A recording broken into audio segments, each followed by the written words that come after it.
Chairman of the Court. 3 matters have been made the basis of the indictment. The first is a political society. I cite as witnesses all the Risale-i Nur students here and those who have met with me and those who read or write out the Risale-i Nur. You may ask them. I have not said to anyone that we were going to set up a political society or a Naqshbandi association. I always told them that we were going to work to save belief. No society has been mentioned among us apart from the sacred community of Islam, which includes all believers and has more than 300 million members. Through the brotherhood of all believers and because of our service of the Qur'an, we found ourselves in the party of the Qur'an, Hizbul Qur'an, which in the Qur'an is called the Hizbullah. If this is what it means in the indictment, we admit to it wholeheartedly and with pride. But if something else is meant, we know nothing of it. The second matter, as is stated in the indictment and confirmed by the report of the Kastamonu police, some books, like the treatise on Islamic dress and the 6 attacks and its addendum, were found in nailed boxes under piles of firewood and coal in a condition that would in no way allow them to be published. They had been scrutinized and criticized by Eskişehir court. A light sentence had been served for them, and they had most certainly been treated as private. Now, reading false meanings into some of their sentences, it wants to take us back 9 years and charge us again with a crime, the penalty of which we have already served. The third matter. In several places in the indictment, phrases have been used which express possibility rather than actual occurrences, like, he may breach state security or he may harm it.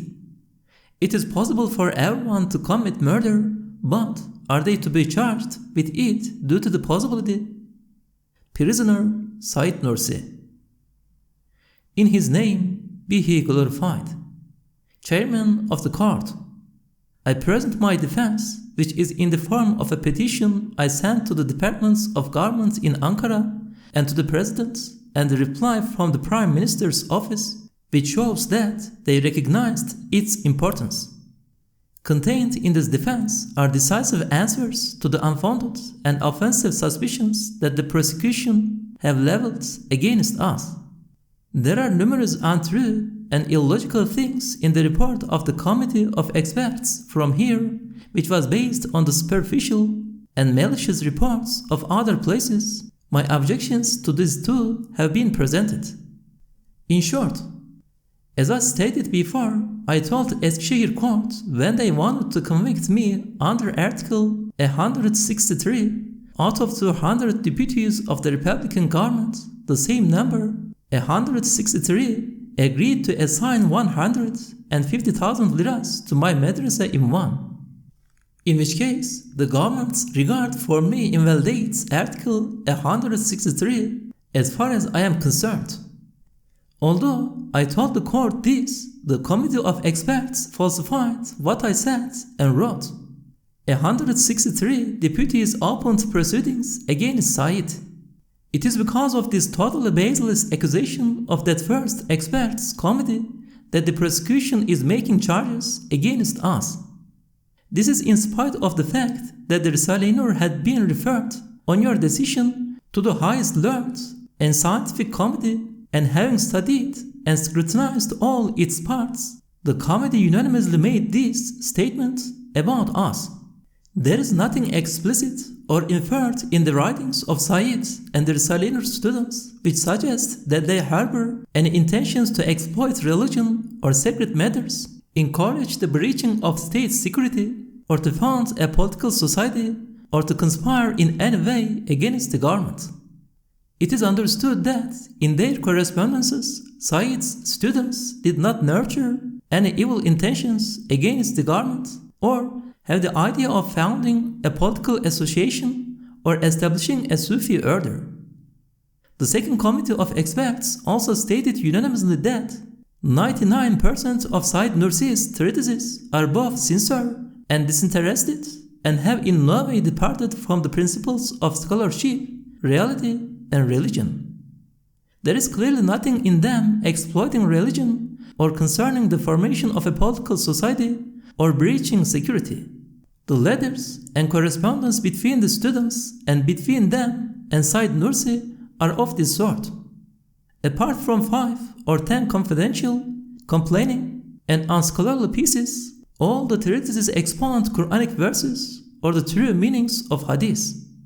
90% of the available treatises contain comparisons illustrating clearly the tenets of belief in God, the prophets, and the hereafter, and their terminology, scholarly views, moral admonitions to the elderly and to youths, and instructive incidents selected from his experiences in life. They contain nothing which could damage the government, administration, or public security. Thus, the prosecution ignored the report of this eminent committee and made extraordinary charges against us based on the confused, deficient first report, so we are truly extremely upset.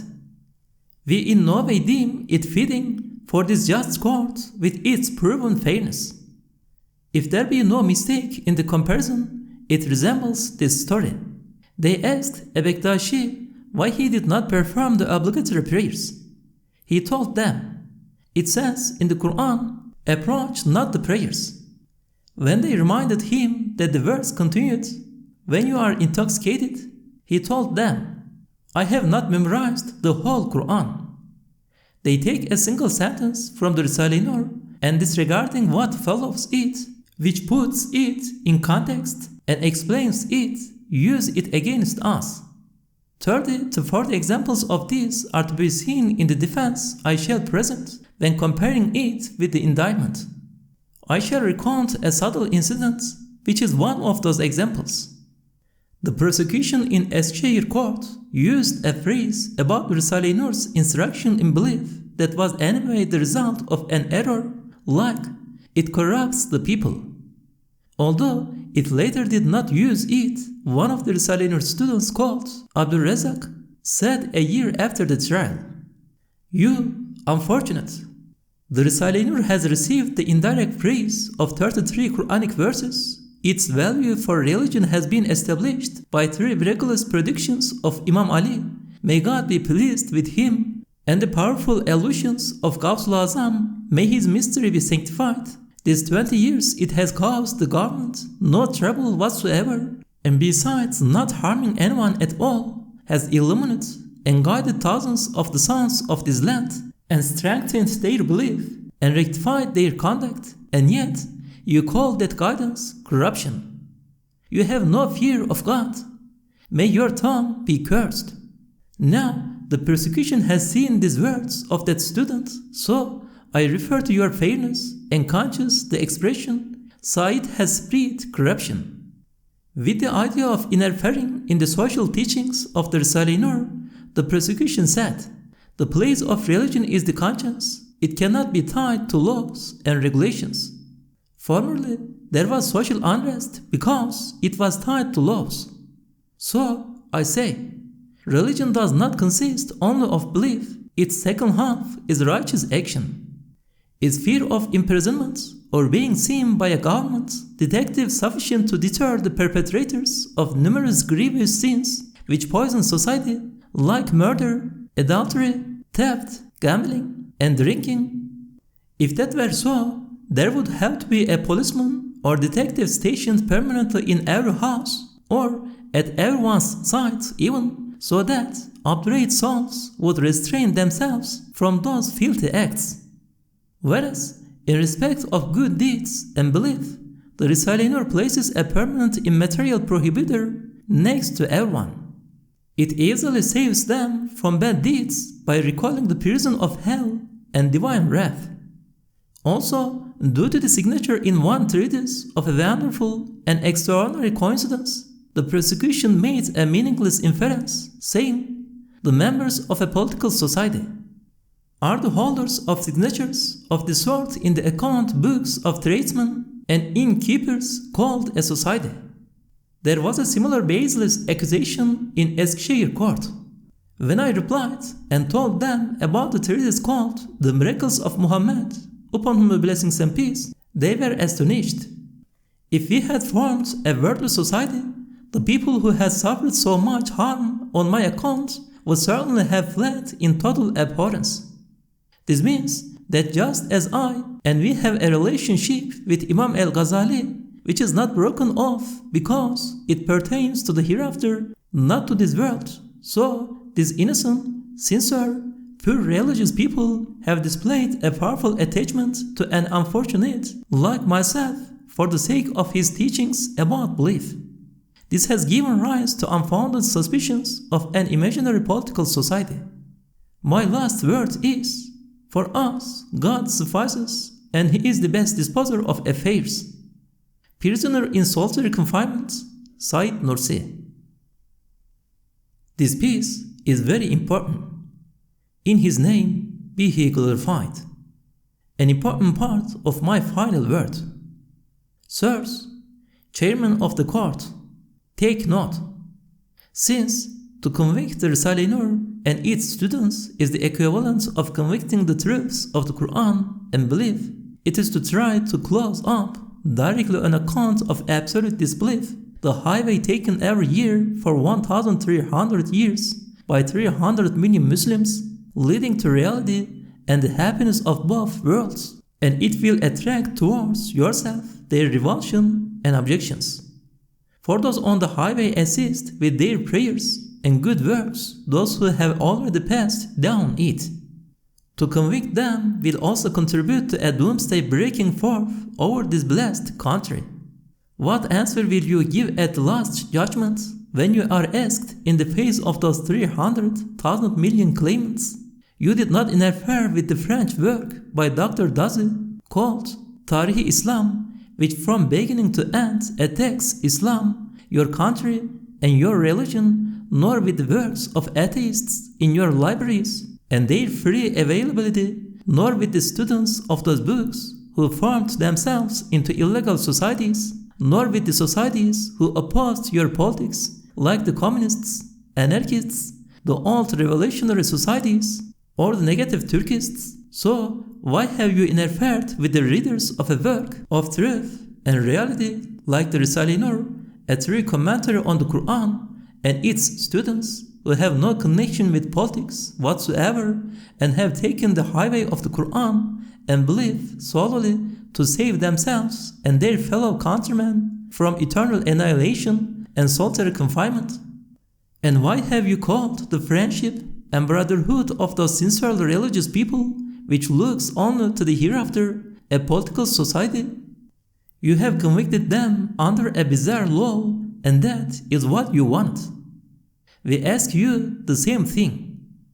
Our enemies, the atheists and dissemblers, deceive you, confuse the judiciary, and busy the government with us in a way detrimental to the country and people by calling absolute despotism the republic, and making absolute apostasy part of the regime, and calling absolute vice civilization, and attaching the name of the law to arbitrary force and compulsion on account of disbelief. They both preoccupy the government and have scattered us, thus dealing blows on account of the Europeans at the supremacy of Islam and the country and people. Sirs, as is indicated by the 4 severe earthquakes in 4 years, coinciding exactly with the severe aggression against the Risale-i Nur students and their being persecuted, and on each occasion they are occurring exactly at the time the students were attacked and their stopping when the attacks ceased, you are responsible for the heavenly and earthly disasters that have occurred on our being convicted. Said Nursi, who is being held in total isolation and solitary confinement in Denizli prison. In His name be He glorified. Another part of my final word. Sirs, the Ankara Committee of Experts has confirmed our decisive reply to the charge of forming a political association insistently put forward by you as a pretext for our conviction, which you have decided upon as may be deduced from the course followed by the persecution. While being amazed and astonished at your insisting on this point to this degree, this meaning occurred to me, since friendship, fraternal communities and assemblies and sincere associations pertaining to the hereafter and brotherhood are each both foundation stones of social life and an essential need of human nature and a most necessary bond of great strength between people from the life of the family to that of tribe, nation, Islam, and humanity, and a point of support and means of consolation in the face of the assaults of the material and immaterial things which cause harm and alarm and which each person encounters in the universe and cannot combat on his own and which prevent him carrying out his human and Islamic duties. And since there are some who give the name of political society, although it has no political front, to the gathering together of the students of the Risale-i Nur around the teachings of belief, which is most praiseworthy, and its sincere friendship centered on the teachings of belief and the Qur'an, and certainly leads to happiness in this world and in religion and in the hereafter, and is a companionship on the way of truth and cooperation, most certainly and without any doubt, they have either been deceived in some appalling manner, or they are extremely vicious anarchists who are both barbarously inimical to humanity and tyrannically hostile to Islam, and harbor enmity towards society in the utterly corrupt and depraved manner of anarchy, and strive obdurately and interactively as apostates against this country and nation, the sovereignty of Islam, and sacred things of religion, or they are a satanic atheists who, working on behalf of foreigners to cut and destroy the life-giving arteries of this nation, are deceiving the governments and confusing the legal establishment in order to destroy or turn against our brothers and our country the immaterial weapons which up to now we have used against them, those Satans, pharaohs, and anarchists. Prisoner Said Nursi. Sirs, with your permission, I shall address a few words in your presence and apparently to you, but in fact to the secret revolutionary committee bent on corruption, which has taken on many forms, and with the idea of depraving this nation in the name of disbelief and atheism, and on account of foreigners, has for 30 or 40 years employed every means to attack the Qur'an and truths of belief, and to the inhuman, thoughtless officials whom they have made a screen to themselves in this matter, and their propagandists in the guise of Muslims who have confused this court. The decision to acquit us on the second day made this fiery speech superfluous. Said Nursi in total isolation and solitary confinement. The correct answer to an important question. Several high-ranking officials asked me, why did you not accept Mustafa Kemal's offer of a 300 lira salary and the post of general preacher in Kurdistan and the eastern provinces in place of Sheikh Sunusi? If you had accepted it, you would have been instrumental in saving the lives of the 100,000 people who were slaughtered because of the revolution. I told them in reply, the Risale-i Nur, which has been the means of gaining for hundreds of thousands of our fellow countrymen millions of years of life in the hereafter, has performed that task 1,000 times over in place of 20 or 30 years of worldly life I was unable to save for those people. If I had accepted the offer, the Risale-i Nur would not have come into being, which can be the tool of nothing, nor follow anything, and holds the mystery of sincerity. I even told my respected brothers in prison, if those who have sought my execution because of the heavy blows of the Risale-i Nur, which was sent to Ankara, save their belief through the Risale-i Nur, and are delivered from eternal annihilation, you bear witness that I forgive them with all my life and soul. I told those who were pestering me with their surveillance in Denizli after our acquittal and the high-ranking officials and police chief and inspectors. It is an undeniable wonder of the Risale-i Nur that in 9 months of close investigations no document has been found or connection of any kind with any movement, association, or society here or abroad, In the 20 years of my life of operation, or in the hundreds of my treatises and letters, or among my thousands of students? Could this extraordinary situation have been achieved by the power of thought or through some arrangement? If the private concerns of one person over a number of years are brought to light, certainly there would be 20 matters to embarrass or convict him. Since the fact is this, you will say either that some brilliant, undefeatable genius is organizing the matter, or that it is a truly magnificent divine preservation. It would surely be an error to contest such a genius. It would cause great harm to the country and people. While to oppose such divine preservation and dominical grace would be far like obduracy. If you say, if we release you and do not keep you under surveillance, you may contaminate the life of our society with your teachings and abstruse mysteries. I reply, all my teachings, without exception, have been seen by the governments and judicial authorities, and no matter has been found requiring even 1 day's penalty. 40 to 50,000 copies of those teachings have been passed from hand to hand, being studied attentively and with curiosity, yet the readers have only benefited, no one has suffered any harm.